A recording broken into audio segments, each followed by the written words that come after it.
Well, good morning, committee. Let's go ahead and get started. I know we're running a little thin on members this morning, but we do have enough for a quorum and to begin business. And I'll begin with a point of personal privilege. I have two special guests in the audience today. One, Colleen, used to intern for me. If you'd stand up so they can, it was Colleen Hand. I don't know your married name. Osterman, that's right, I should remember that. So welcome, Colleen. And then Shelby, yeah. And the other one is Shelby Schultz. And would you stand, Shelby? She's a good friend from school. I used to braid the team's hair when they were getting ready to play ball, so many years ago. But it's great to see you, Shelby. Welcome. Yeah. I did. I wish I went to school with Shelby. I'm a little older.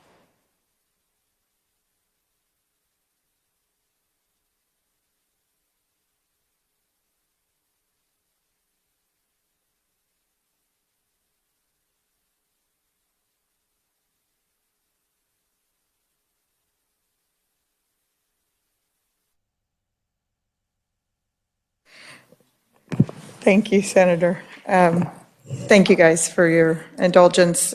Committee, are there any requests for bills? I know there is from Mr. Little. Yeah. Stuart Little, I'm appearing today on behalf of DECA, which is a behavioral health provider based in Lawrence and does statewide services. We're requesting introduction of 22 RS 2971, which is a sales tax for not-for-profit behavioral health providers with meeting certain criteria that are articulated in the bill. Thank you. Committee, any questions? Any objection? Seeing none, we'll make the request. Thank you. Senator Fagg, welcome back to the Tax Committee. Thank you, Madam Chair. It's an honor to be here. I'd like to introduce a bill. This is 22 RS 3148. Do you want to give a brief sentence? Great, brief sentence. It has to do with sales tax that is paid by the school, the deaf, school of blind on work they do on their dorms. Now, I took a little tour one Friday afternoon up there and got in this conversation, and 2 and 2 is 8 in this deal, and we're just trying to correct it. Thank you, Senator. Committee, any questions? Any objection? We'll make the bill request. Thank you. Thank you. Are there any other bill requests? Thank you. Committee will open the hearing on Senate Bill 433. Thank you, Amelia.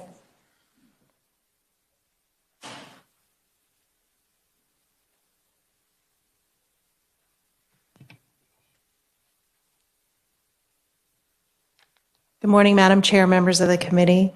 Senate Bill number 433 would establish a property tax exemption for antique utility trailers registered pursuant to KSA 81119 that are used exclusively for personal use and not for the production of income, beginning with tax year 2023.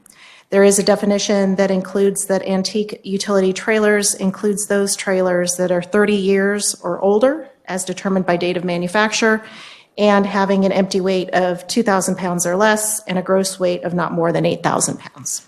I'd be happy to stand for questions. Thank you, Amelia. Senator Holland. Thank you, Madam Chair. Good morning, Amelia. So just some background for me. Maybe the committee probably is already fully aware of this stuff. If I have a utility trailer currently sitting in my yard, which I do, can you remind the committee, am I currently paying property taxes on that utility trailer if it has nothing to do with antique trailers?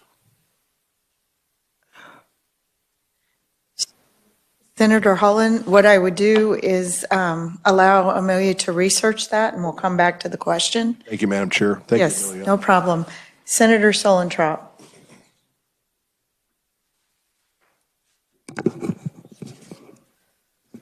Thank you, Madam Chair. I'm just looking to see if it's going to be determined what the fiscal note is going to be or impact. Is that in any of the, I didn't happen to see it in any of the testimony or anything. Thank you, Senator. It's in the packet.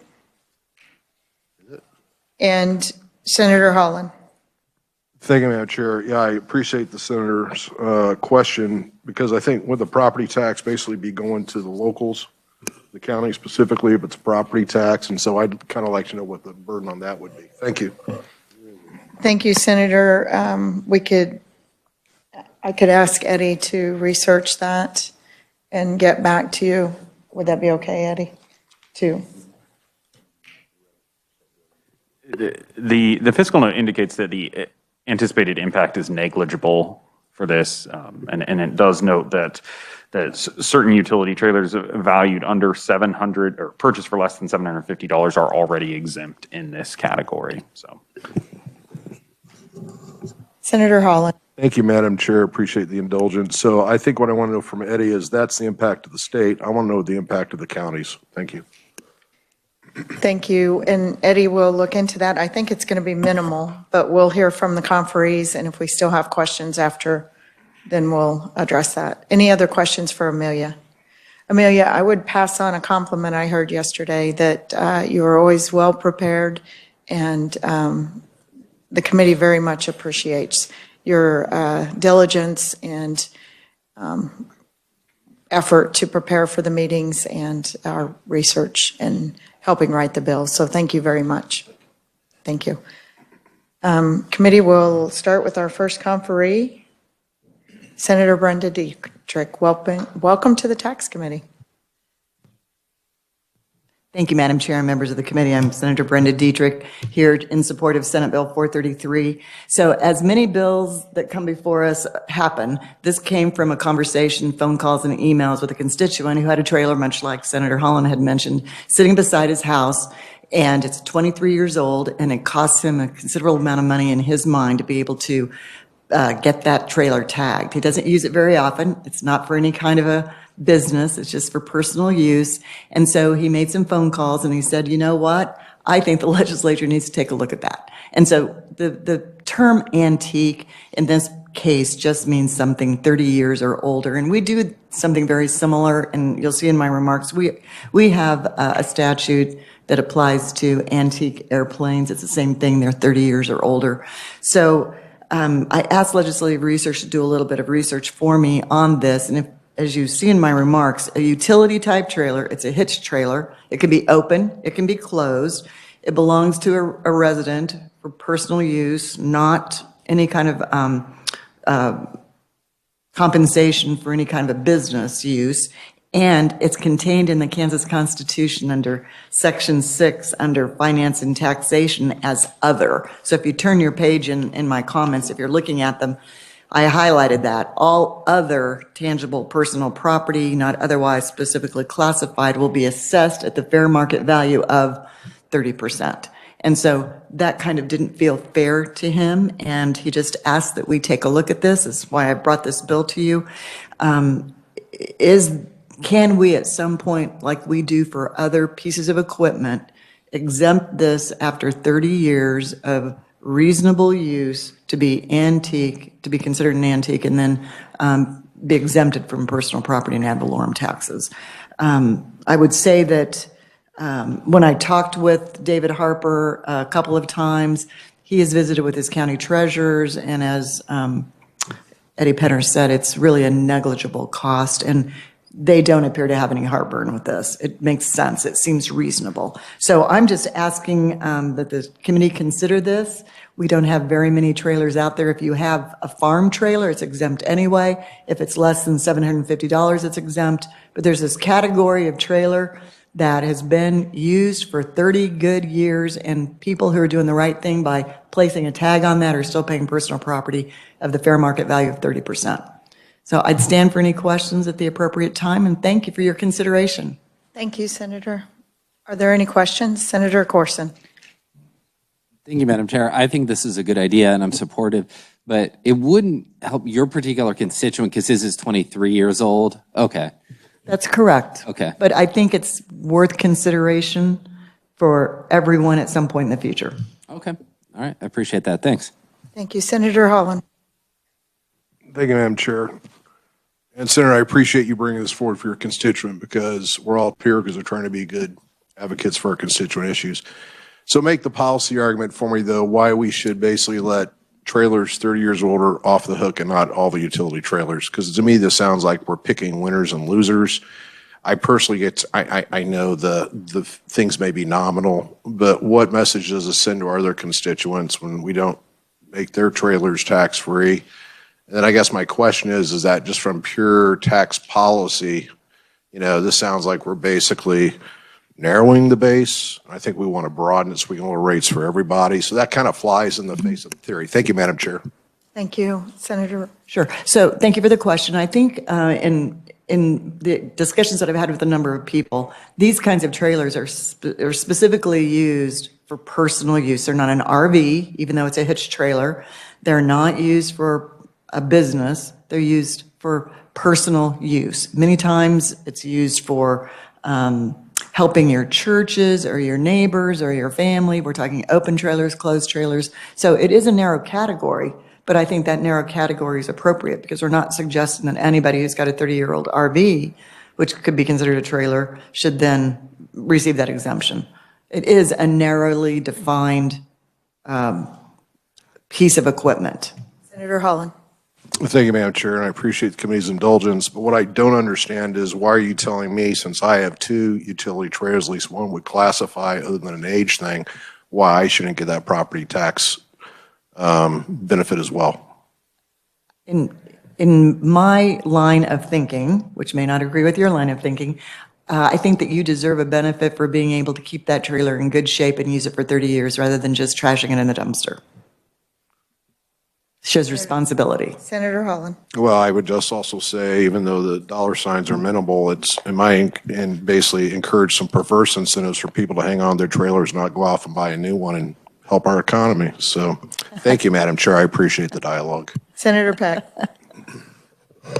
Thank you, Madam Chairman, and appreciate you bringing this forward, Senator Diedrich. I thought that for the benefit of the committee, we might just do a little math here, and possibly you have, I hope you have, if not, I don't intend to put you on the spot, but according to what you've got in bolded language here, the constituent's trailer is valued at $920, and if I'm reading it right, it's taxed at 30% of that $900. Yes, fair market value. And so that is $276 a year in taxes for this trailer, and in 5 years, that's $1,380. And so I really appreciate what you're saying because it's easy to quickly pay a whole lot more in taxes than the worth of the value of the trailer. Am I speaking correctly to your understanding? That is correct. If it's also got no other reevaluations on it, because the county treasurer does have the opportunity to assess its, other features on that trailer. But a straight mathematical calculation, that would be correct. Actually, there was another factor or variable in that equation that would be mill levies and other. So it's not a $270. I just, thank you, Senator. I appreciate that, Madam Chairman, because I just pay the tax bill that I get, and maybe I ought to pay attention to it and see why I'm paying what I'm paying and how it's calculated. Thank you, Senator. I have a feeling you will be paying much closer attention to your tax statements. This committee does change your perspective. Senator Peterson. I have a 2005 utility trailer, and it's valued at $2,100. It hasn't gone down very much. My property taxes is $140 plus another $47.50 for the tag. By the time I reach 30 years, I will have paid for that trailer twice in taxes. I was just astounded at how much the taxes were on a utility trailer. A lot of people, you'll notice at the lumber yards, they don't have tags on their utility trailers because they just occasionally use them. They go buy them out of state, they bring them in here, they don't tag them. The penalty for a tag is like $50-some plus cost, so you're looking at $200.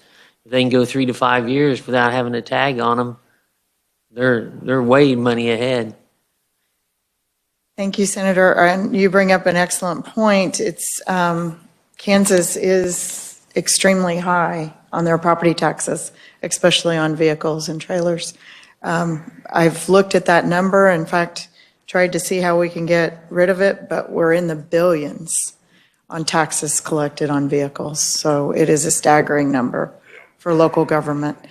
Any other questions for Senator Dietrich? Seeing none, thank you, Senator.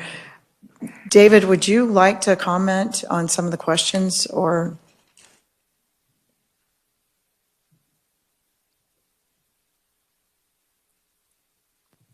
Good morning. I'm David Harper, Director, Division of Property Valuation, and I've had some conversations with the senator and some conversations with our county partners.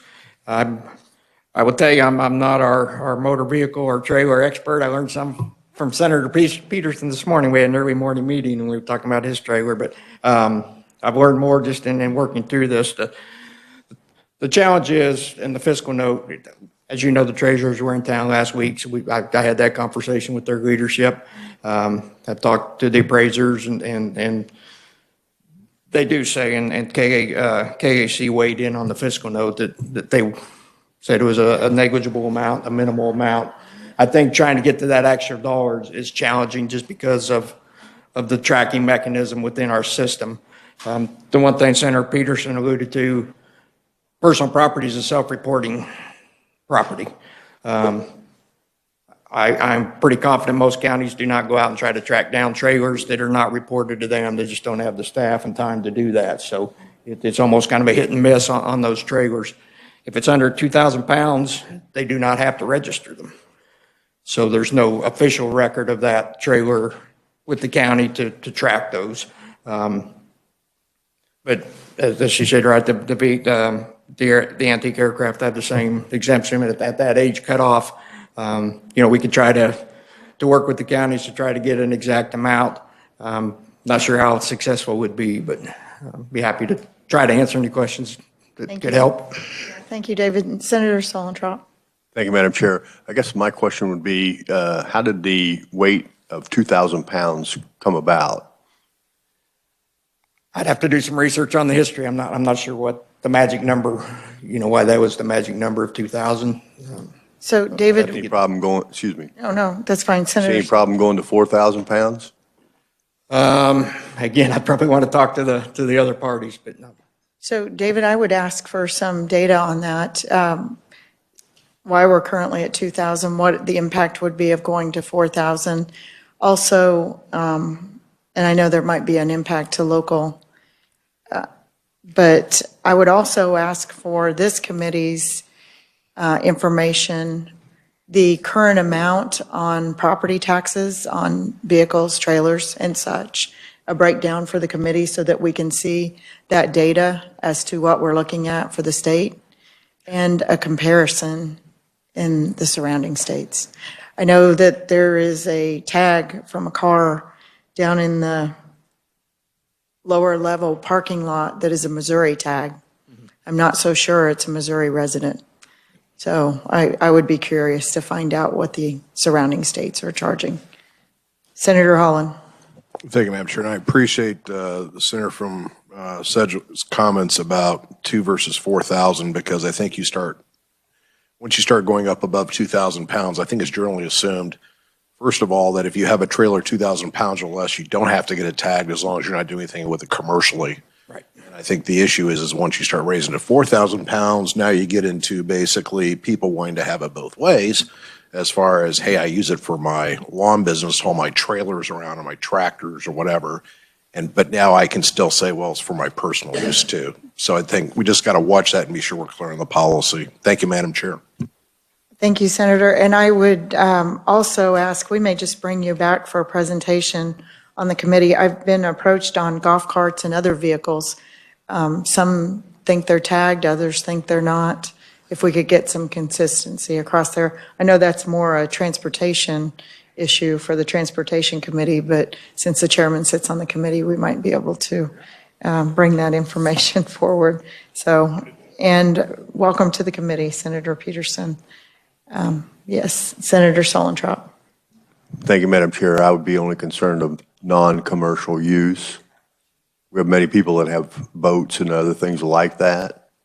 And they may take it to the lake once, put the boat in, trailer sits there all year. End of the season, they bring it back, and that's it. So I'd only be concerned about non-commercial use. Thank you. Thank you. So we'll schedule to have you back, David, if that's okay. Sure. Okay, great. Thank you very much. He's sorry he came to the podium now. Oh, no. Thank you.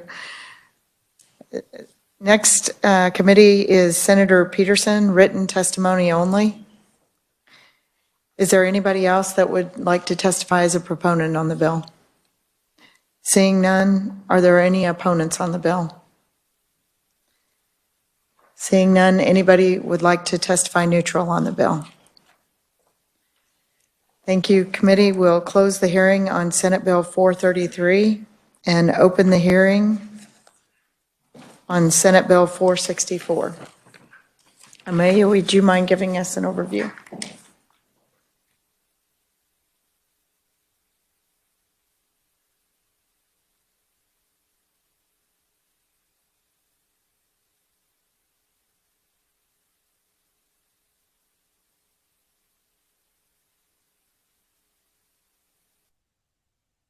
Madam Chair, members of the committee. Senate Bill number 464 would discontinue the state property tax levies for the Kansas Educational Building Fund and the State Institutions Building Fund and provide financing from the state general fund instead. Section 1 would amend KSA 76 6B01 to discontinue after tax year 22 the state tax levy of 1 mil that is currently used for the benefit of state institutions of higher education. Currently, the monies from that levy are credited to the Kansas Educational Building Fund. Section 2 would amend 76 6B02 to provide that on July 1st, 2023, $41.8 million would be transferred from the state general fund to the Kansas Educational Building Fund. There's also a provision that in the tax years after that, there would be a 2% escalator added to that amount going into the future. Section 3 would amend 76 6B04 to discontinue the $500,000 levy after tax year 22. That levy is currently used for the benefit of state institutions caring for certain persons, and that money is credited to the State Institutions Building Fund. Section 4 would amend 76 6B05 to provide that on July 1st, 2023, $20.9 million would be transferred from the State General Fund to the State Institutions Building Fund. Again, for the years after that, an additional 2% per year would be added. Section 5 would amend 76 6B11, which addresses accounting procedures that are related to the current tax levies that are provided in those two statutes. It would strike a provision that was related to an October 2003 date that is no longer relevant, and it would provide that the provisions of this particular administrative accounting section would expire June 30 of 2023, and the bill would take effect from and after publication in the statute book. Thank you, Amelia. Committee, any questions for Amelia? Senator Baumgardner. Thank you, Madam Chair. And this may be out of your wheelhouse, but when we're talking about the Kansas Educational Building Fund, are those funds that just are for the School for the Deaf and School for the Blind? Amelia, I think that's a question for Eddie. Okay. And no, they're not. They are, I think that Osawatomie State Hospital and some other facilities also get. So could Eddie, Senator can you Baumgardner. share with us, would it include Lake Mary also? Eddie, do you mind? I am going to have to follow up with the committee on exactly what all institutions receive funds from these. I don't have that information. That's fine. We'll get that before we work the bill. We'll find that information out. But this is not the first time this committee has seen this legislation. And we'll make sure we have that for the committee before we do anything on the bill. Any other questions for Amelia? Seeing none, thank you, Amelia. Committee, our first conferee is Dave Traubert. Welcome to the committee. Thank you, Madam Chair. Dave Trabert, CEO, Kansas Policy Institute. We're pleased to be here in support of Senate Bill 464. We support this for two main reasons. One is that it is a far better stewardship of taxpayer money to have everything go through the appropriations process rather than pick which entities have something that just comes off the top as an automatic allocation. There's no issue with appropriating money for these purposes, but it should be done through the appropriations process. And the second issue is that in reducing, albeit only 1.5 mils, it's still over $50 million a year in property tax relief that would be provided, and that is desperately needed in Kansas. We have some of the highest effective property tax rates in the nation. Commercial property owners in rural Kansas have the unfortunate distinction of having the worst effective property tax rate in the nation, excuse me, according to the Lincoln Institute of Land Policy. We have the homeowners in rural Kansas have the 4th highest effective rate. In the urban areas, it's the 15th highest effective rate. And so everything really helps if we could do this. Again, no issue with appropriating the money. But everybody has needs, and there's only so many resources to go around. And we just believe that it's far better stewardship of taxpayer money to have it go through the appropriations process. And with that, I'll be happy to stand for questions. Thank you, Dave. Committee, any questions? Senator Holland. Madam Chair, I have a number of questions, and thank you for teeing this up for debate today. So, Mr. Trabert, thanks for being here. I appreciate you having the statements down here so we can see them. I want to be sure, just so when you say everything needs to go through the appropriations process, is that a blanket just indictment against property tax assessment in general at all levels of government, or are you saying that because these buildings are more viewed as state level assets, the legislature needs to be making direct appropriation to them? This would be whether it's a property tax in this case that's off the top, or anything that is a direct transfer that does not go through the appropriations process. We just believe everything should go through the state appropriations process. Okay. Madam Chair, another question, please. Yes, thank you, Senator. Thank you, ma'am. Okay, and then you make the statement here, commercial property owners in rural Kansas pay the highest effective tax rate in the nation. Now help me out here, correct me in my thinking here. The issue that rural Kansas has is they don't have the tax base. And so you have areas, the metro areas like KC Metro, you've got Wichita, because they have a large portion of their tax base in residential property. It allows local units to basically abate commercial property. You don't have that ability. The rural little cities and the counties, they don't have that luxury because they don't have a residential tax base to begin with. So I guess my question would be is that they don't have the tax base. Is there another way we could improve upon that tax base, say like, I don't know, tell me, is there another way we could get around that so we could lower the burden on the commercial property owners? Well, thank you for the question, Senator. The burden, certainly, the points you make are valid in terms of having more flexibility, for example. But that would be true of all states. And Kansas, so for example, according to the Lincoln Institute of Land Policy, a $1 million commercial property in Iola, Kansas pays about $63,000 in property tax. That same facility in rural Utah pays $16,000. All rural areas are going to have these same issues. What it comes down to is, in the case of Kansas, frankly, we are massively overgoverned. We have a lot more government employees. We have a lot more government entities on a per capita basis, and that drives up the cost. That's one of the big issues there. Senator Holland. Thank you, Madam Chair. I would just maybe gently push back on that a little bit and say that I wonder if maybe the assessed valuation of farmland is one of those reasons of why our rural businesses are struggling. Can I ask another question, Madam Chair? Yes, Senator. Thank you, ma'am.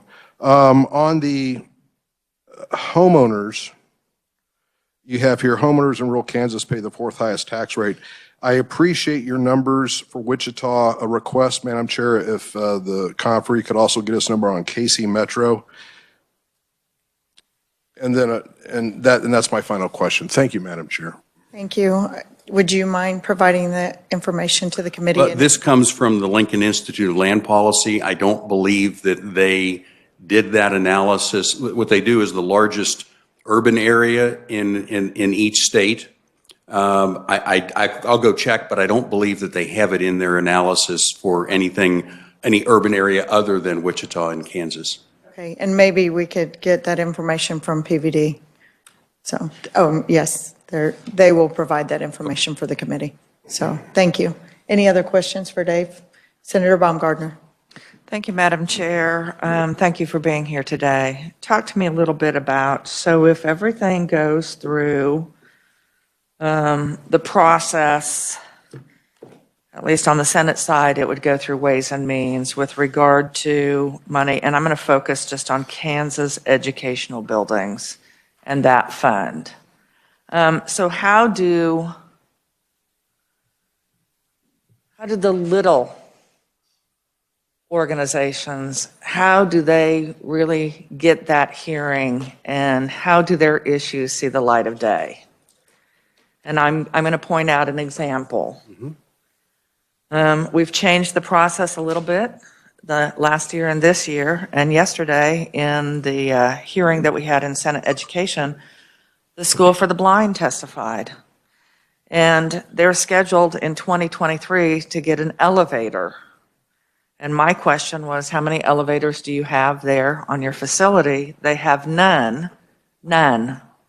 And yet, all these years for children who are blind to utilize the facilities, they have to carry the kids, or multiple people have to lift and carry the wheelchair for the kids to have access to different areas there on that campus. I want to know, how would that ever see the light of day if it went through the different process? There may have to be some adjustments, and probably should be some adjustments to the process, so that there is an opportunity for that, whether that goes through the Department of Education as a separate line item that's negotiated, or through regions in case of other institutions. The process may need to be changed, and it should be, so that those issues are brought to light. I understand the notion of reducing property taxes. I support that. But if we continue in the same process, from a legislative standpoint, I think we need to be eyes wide open that smaller, valuable projects in our state often fall through the cracks. Thank you.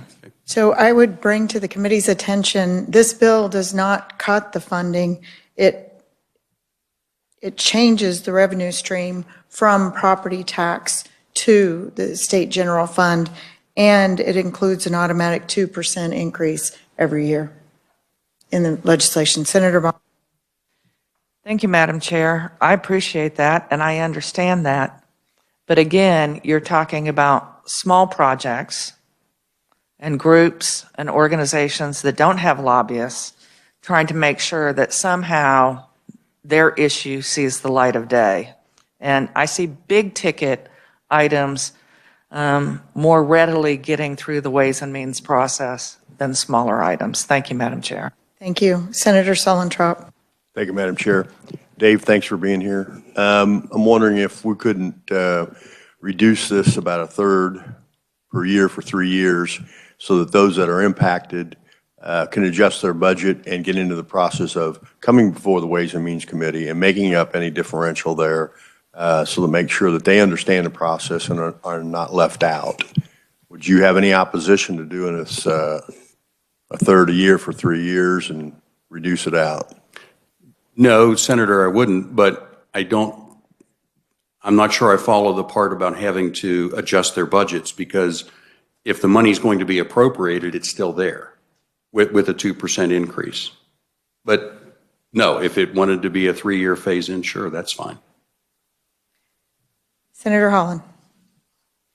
Thank you, Madam Chair. And once again, I really am glad we're having this conversation today because while it may appear on the surface, and I think to allude to the senator from Miami's point, Senator Baumgartner, you know, it may appear just to be a tax and where are we getting the monies from?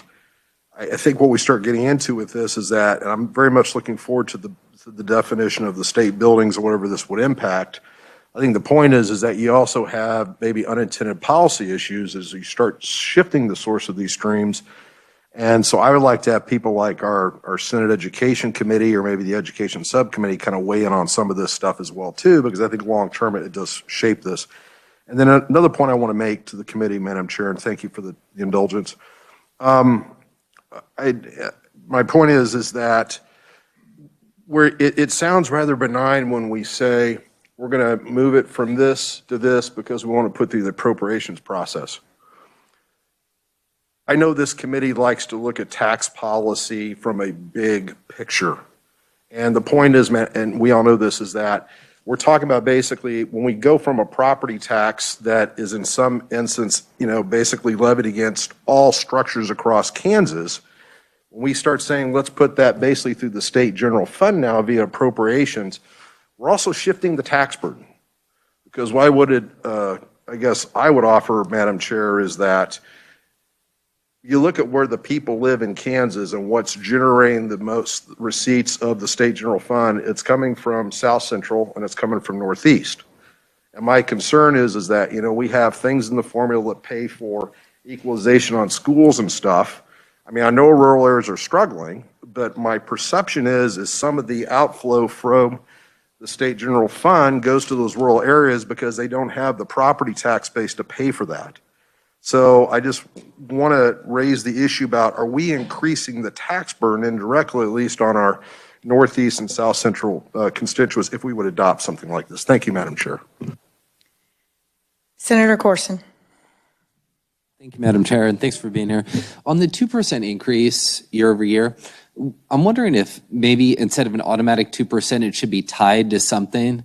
And I don't have a fixed idea of what that is, but maybe some sort of an inflation metric or CPI metric or increased in property valuations. But so it's because there could be some years I'm thinking where 2% is appropriate, a 2% increase if we pass this. And in some years it may need to be more, in some years it may need to be less. What would you think about maybe if there was a metric that we could come up with so it's rather than just saying 2% every year? Do you have any thoughts or suggestions on maybe what an appropriate metric would be? Sure, that's a good question, Thank Senator. you, Madam Chair. The best metric is need. And those needs have to be balanced against all the other needs of all the other agencies in the state. And so it's true. There may be some years it needs to be more, maybe it's some years it needs to be less, but need is subjective. And so I mean, I don't know that there's a limit to, you could always, I suppose the appropriations process could add more, but need would be the ideal basis. I was thinking like a CPI though, or like an inflation adjustment or something that we could just know what it, you know, and agreed upon.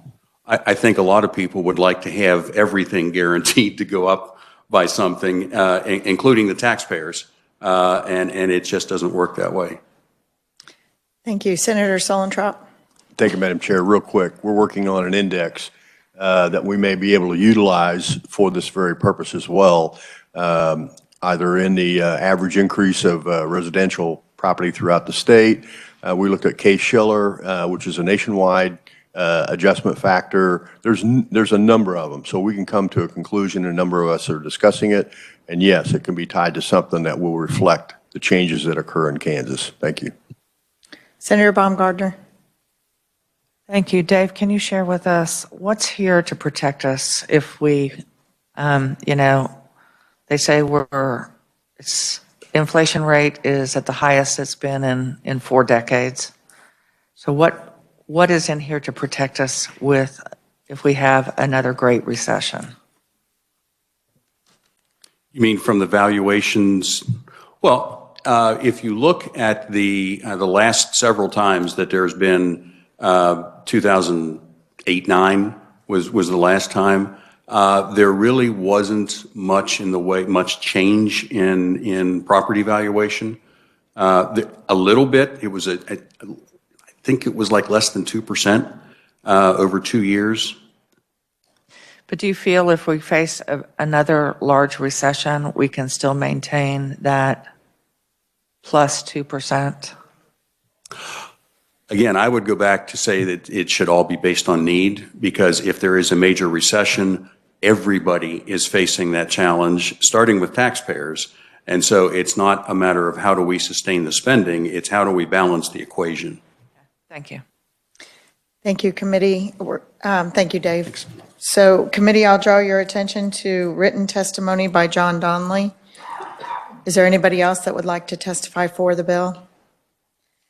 Opponents to the bill, Blake Flanders. Welcome to the committee.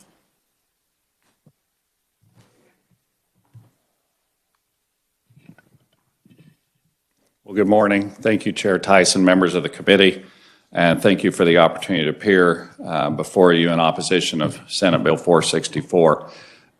I honestly feel myself agreeing with the previous conferee in that this fund is stable. And so if you want to decrease stability of the fund, it would go through the appropriations process each year. We would be for stability and knowing about what that fund's going to be for predictability. The board has looked at deferred maintenance.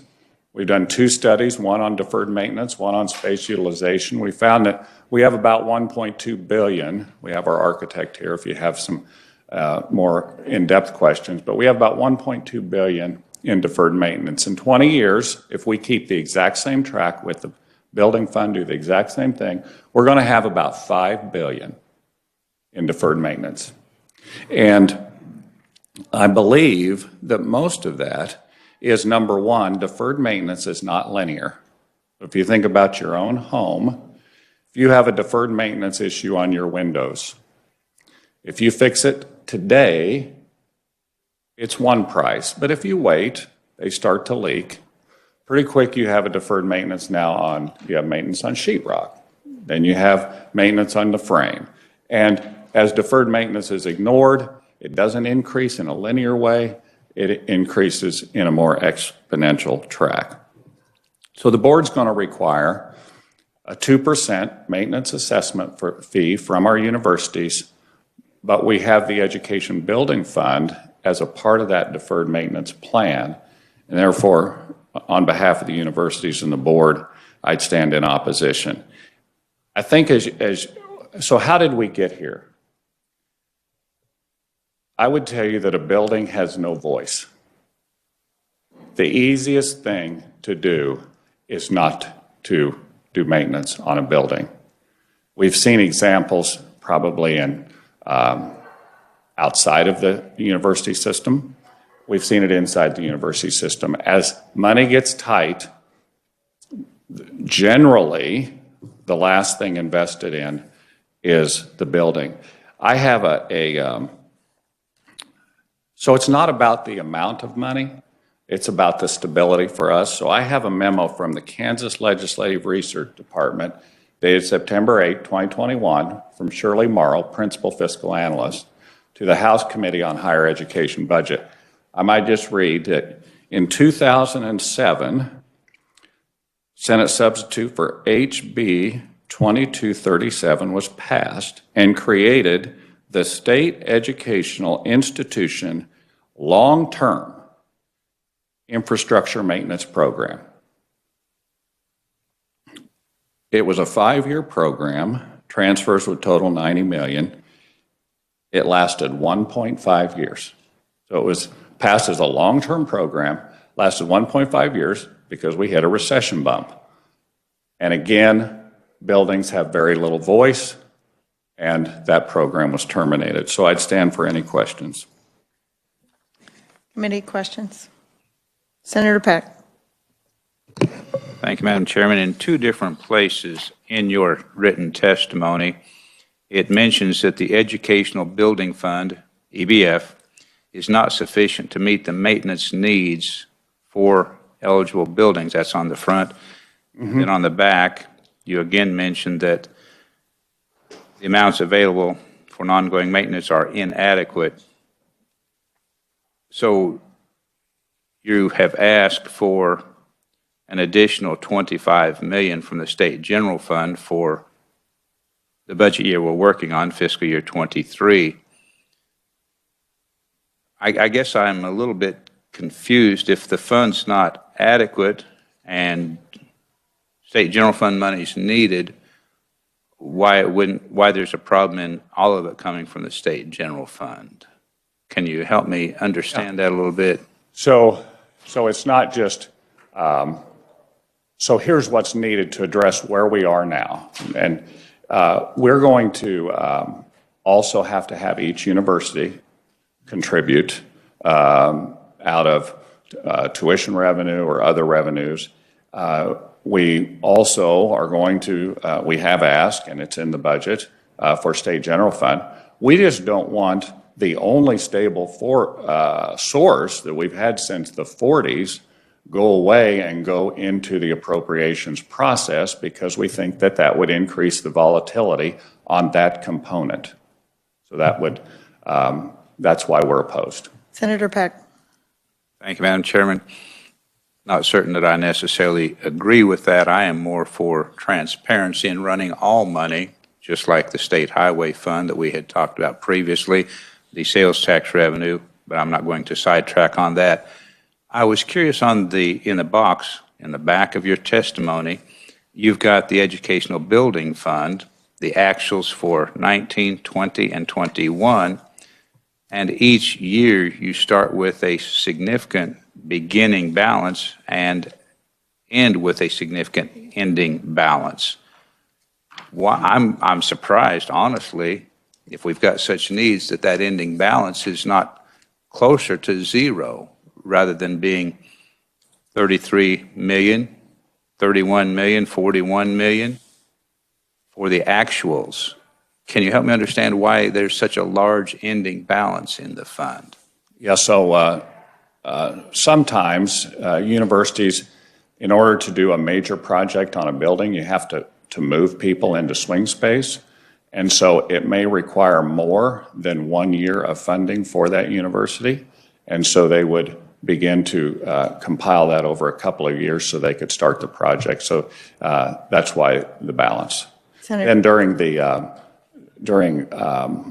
and if there's construction delays, if there's a pandemic, if there's supply delays, sometimes those carry over. Thank you. Senator Solentrop.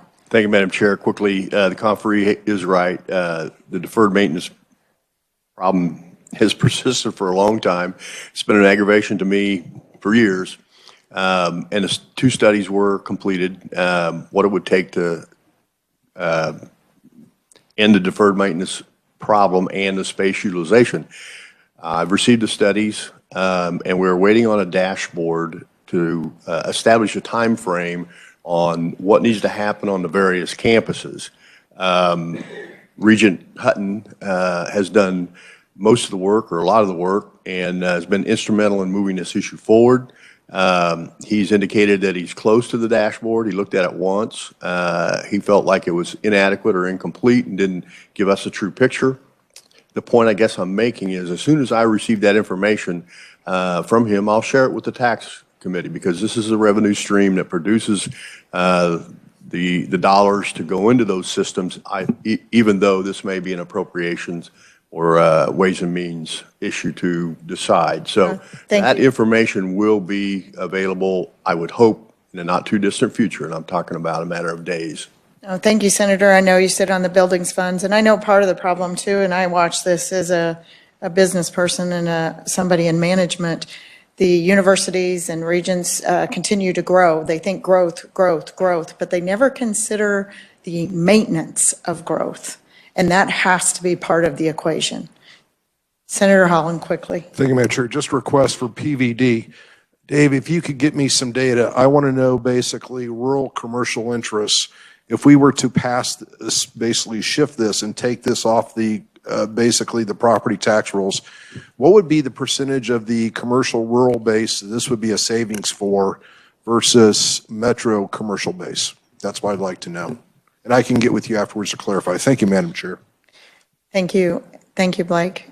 Committee, we are out of time.